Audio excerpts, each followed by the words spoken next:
Hi everybody, this is Sayward from findyourdivinity.com.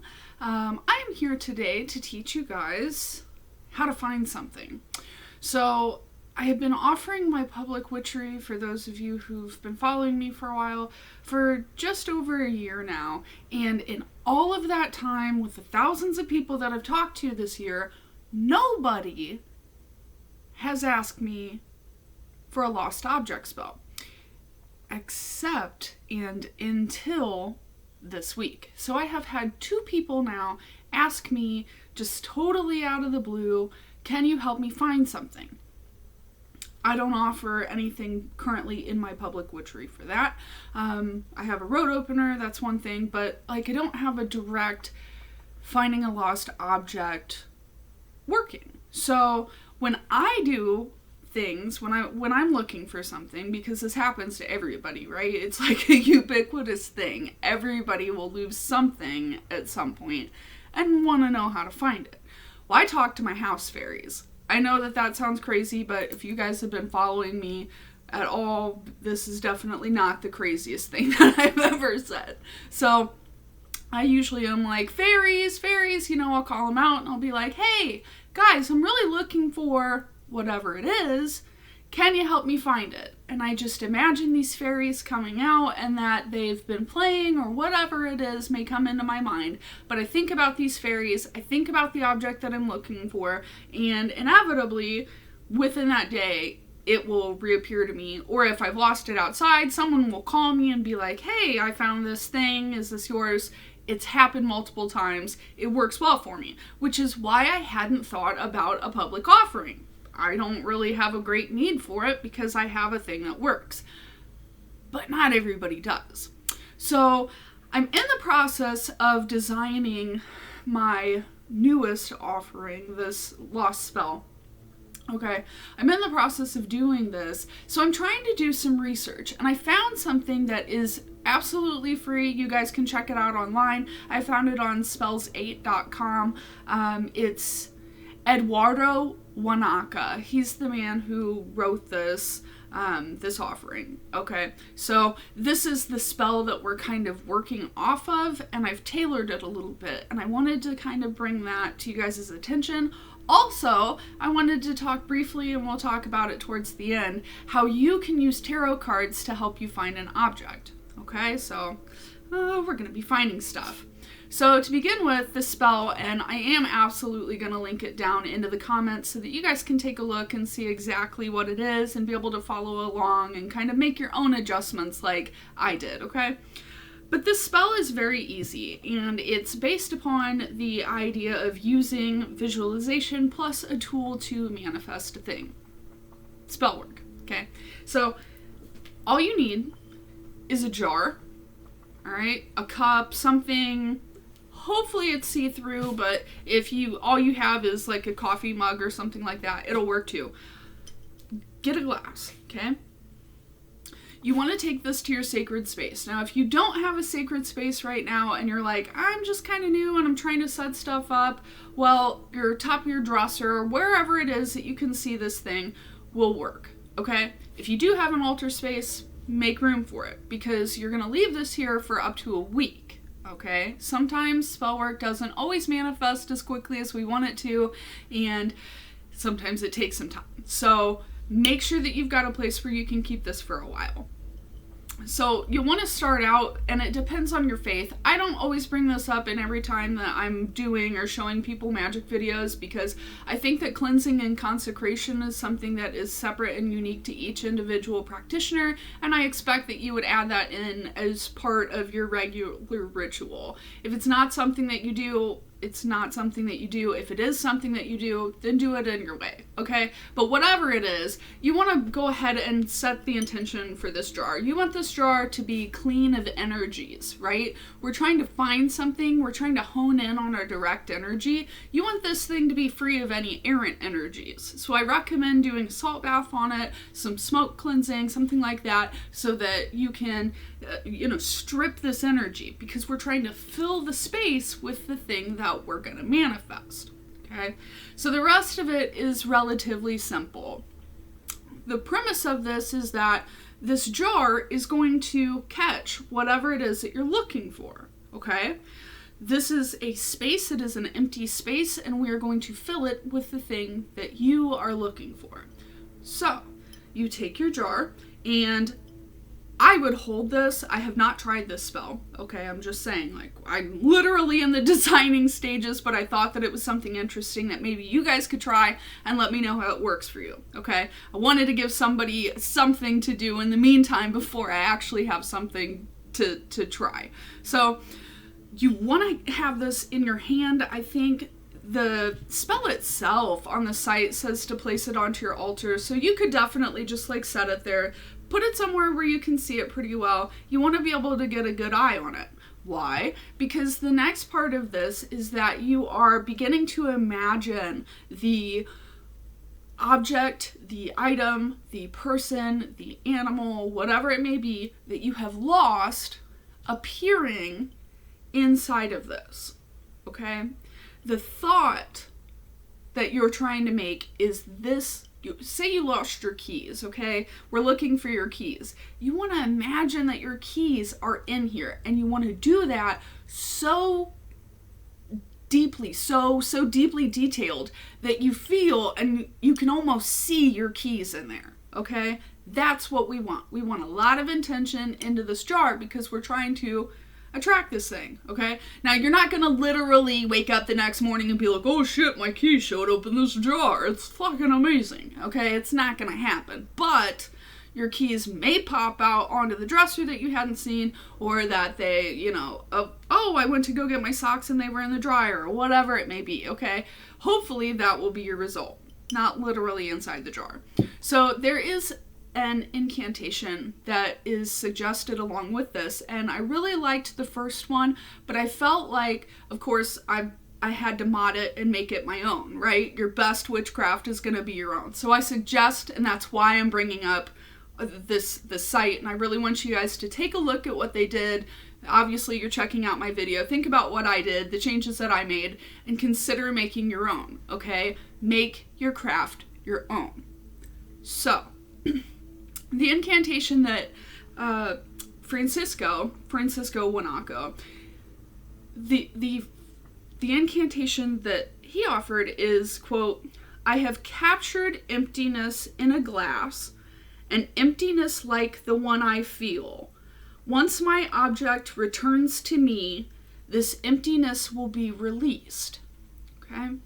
I like that because it's very wide about the situation, right? He addresses the entirety of the situation. He talks about the emptiness of the glass, right? We're talking about the purpose of this. We're kind of honing that into our minds. The emptiness like the one that I feel, we're connecting that with our feelings, right? Our energies, our feelings, our emotions are a powerhouse. So when you can tap into that, you know, that's an excellent way to form invocations and spell work.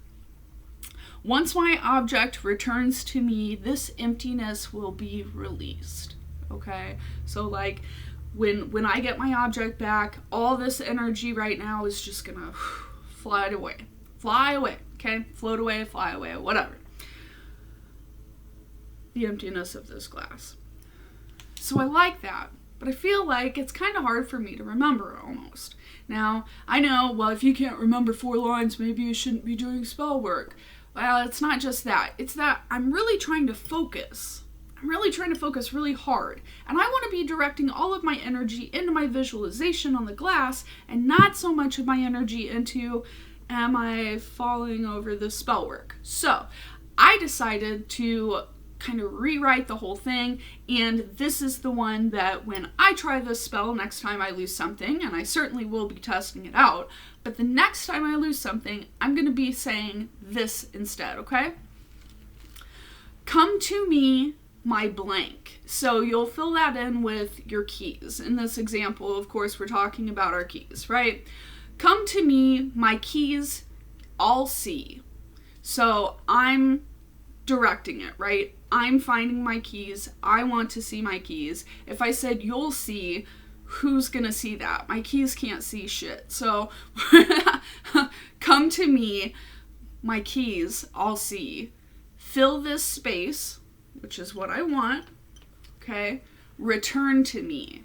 That's my command. So, like I said, if you've read anything about my spell work, or if you've done any sort of spell work with me, you know that I tend to be a little bit more direct. Like, I like concrete, short ideas. I like things that are solid and that are directing and commanding, because I like to take charge in my spell work. I like to be a big part of my spell work. I want to be into my spell work, right? This is my energy. I am directing my energy. So a lot of my incantations are written that way because it's a lot easier for me to think of these things, okay?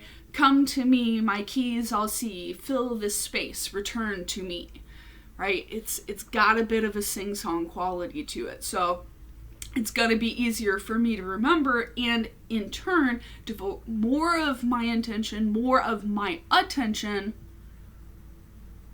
to this space. So after that, okay, now if I were holding this glass, if I were holding this while I was doing the meditation, as I'm finishing my meditation, I'm going to go ahead and set it down onto the space, the altar, wherever it is that I'm doing this work. Now, if you've already started with it on the altar, obviously, then you could just pull your hands away. So that's another thing that's not necessarily mentioned in here, okay? The way that Francisco, again, it's Francisco, not Eduardo, Francisco, the way that he wrote it, it's that you set the glass down onto the altar space and then you look at it. In my thought, in the way that I personally would do this working, if I were going to set it down on the altar first, I would put my hands at least near it, okay? So like near it or onto the glass. I still want to be able to see through the glass, right? I still want to be able to see in there, but I also want contact with this thing because I'm trying to transfer as much energy as possible, and we know that our hands are focal points for energy. Okay, so that's another way that you could direct that.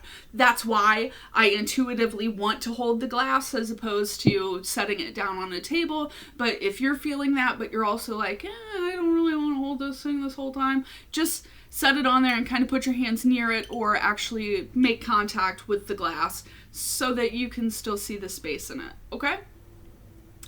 So what do we do after this, right? We've done the meditation, we've spoken an invocation, we sat down, we've got our intention here. What do we do with it next? Well, according to this spell, it says that you are to then go ahead and leave that. So you can leave it for up to a week, and then it says at the end, and I don't know, it's kind of a Debbie Downer moment, I think, but at the end of the spell, it says, if your intentions haven't come to you, if you haven't found the object within a week, then consider that your object is gone forever. And I just was like, oh shit, ow, like a week? I don't know, like, I want to give it a little bit more time than that. And I really suggest probably that you do too, because spell work isn't instant, and there are situations where we lose stuff, especially when it comes to pets. Sometimes they disappear and it takes them a while to get caught, and then all of a sudden you get a call from the dog catcher going, hey, I found your animal here.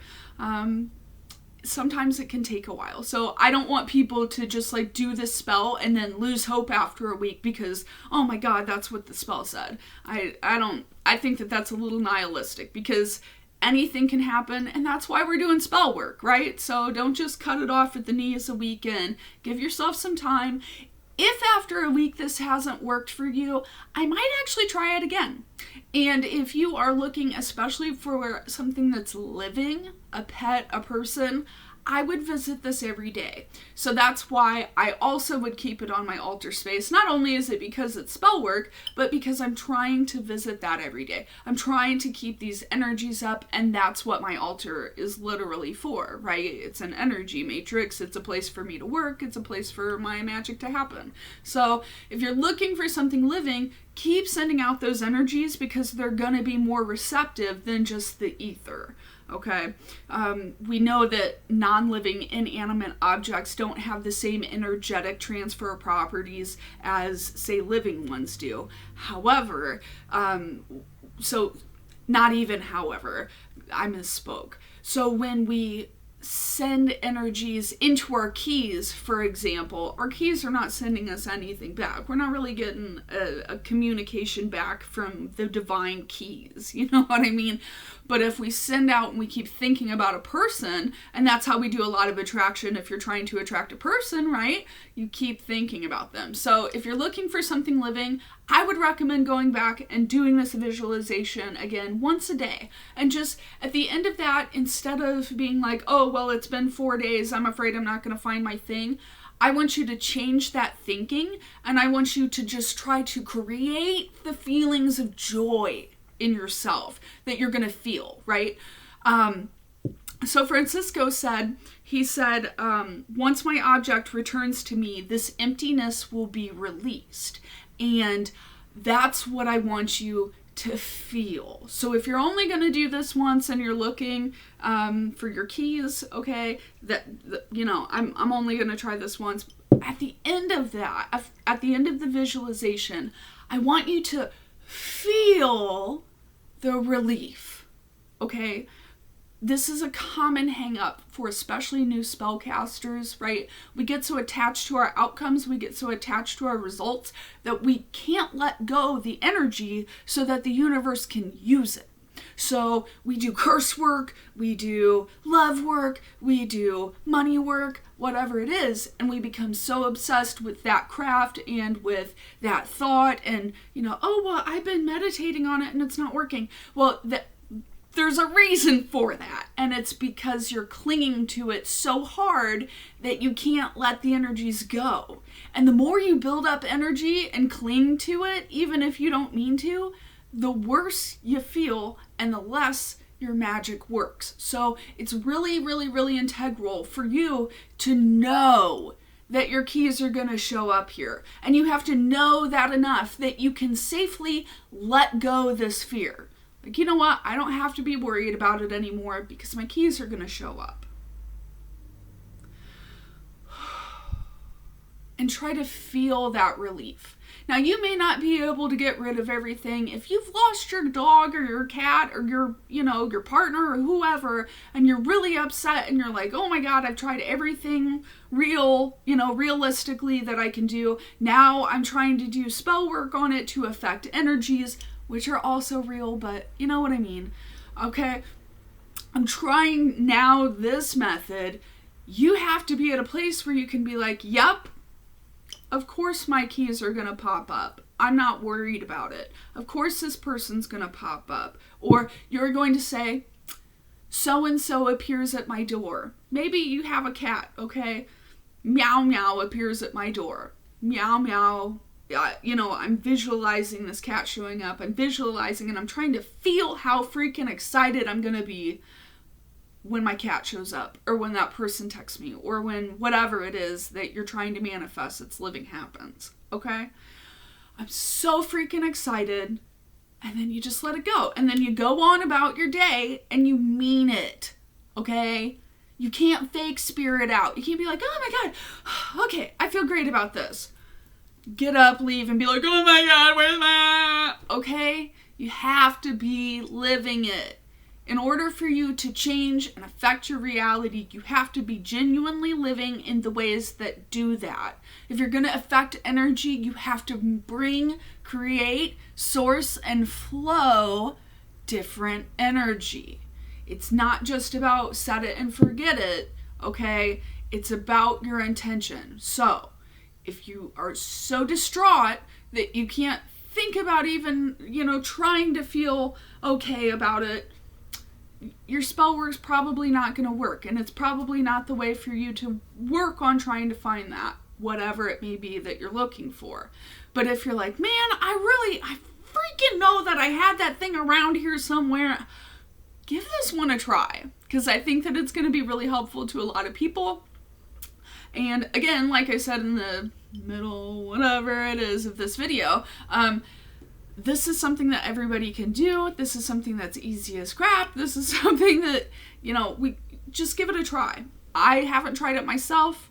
I literally just wrote the new incantation for it. Next time I lose something, I'm going to give it a try. So keep your eye out for the next video on that, huh? See you guys.